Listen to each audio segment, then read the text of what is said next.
Carl here from Brrraaains A Head-Banging Life, gbhblofficial for short, and it's album review time as the US-UK cybergrind band Thotcrime returned with a third full-length album, Connection Anxiety, due out August 16th via Prosthetic Records.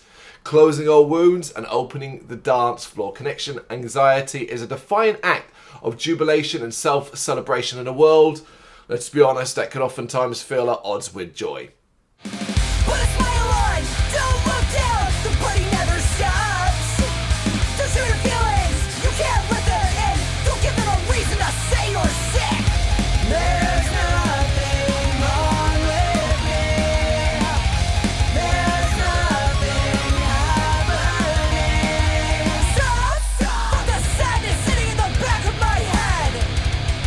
It's cybergrind. It must be one of the most Marmite genres ever. And while there has been a rise in prominence for the style in recent times, I think it is still wholly rooted in the underground scene, which for many is where it should probably stay. And there are aspects of Thotcrime's new album where that thinking does ring true. Still though, for all the moments in this album that just don't hit, and in my opinion there are a lot, there are plenty that do as well, and there's no doubt that their popularity within this genre's base will simply increase, even though I think it's impossible to see that translating to a wider audience. If you love Thotcrime, if you love cybergrind, you love this style, you're probably going to love everything this album offers.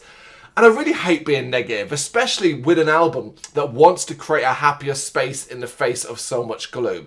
This aspect is one that warms me to the album and has a very positive effect on my mind. I can hear the passion that Thotcrime put into it, and I can feel the love they have for creating music that is as off-putting as it is enchanting.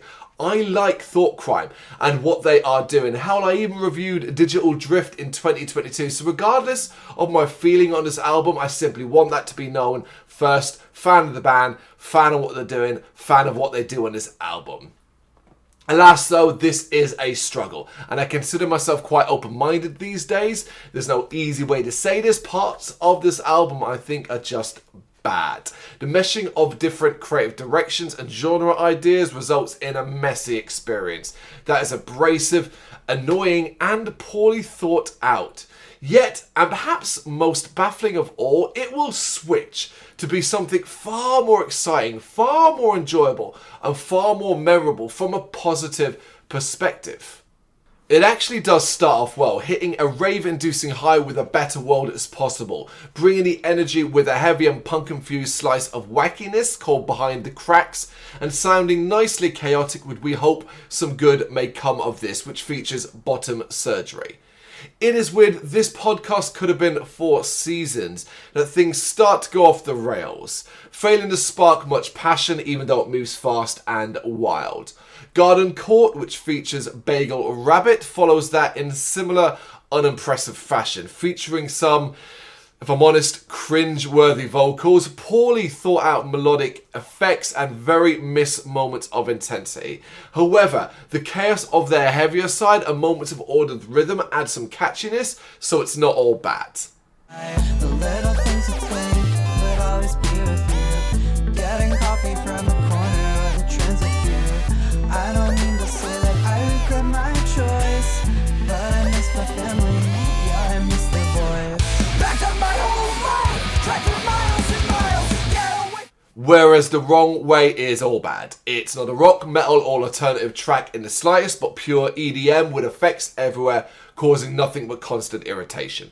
Something that then continues into the title track, even if this one has some bouncy creativeness here and there, but we then get the infuriating Existence as well. All wholly unimpressive tracks, even if there is creative aspects that are notable.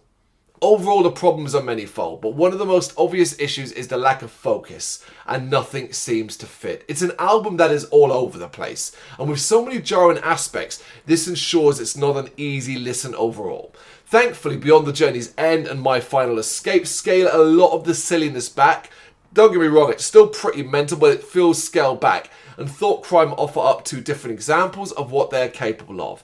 The pairing here help make this album's finish quite enjoyable and, wrap things up in a more positive state of mind. Because there's no easy way to get around this. You're either going to love this or you're going to hate it, which is so often the case with cybergrind anyway. I think I can just get along with just about anything, but even Thotcrime have pushed my limits with connection anxiety. And I suspect for many, you may be included, they'll do the same.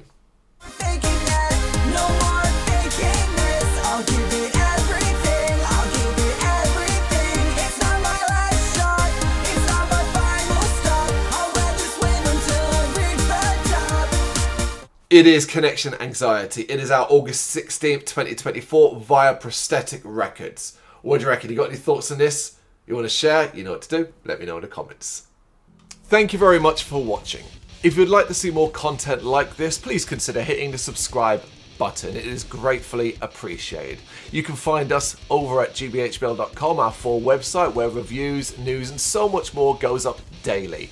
We're also on all social media platforms, Facebook, Instagram, Twitter, Threads, at gbhbl. Just search for gbhbl and you will find us out there. We also have merchandise on sale.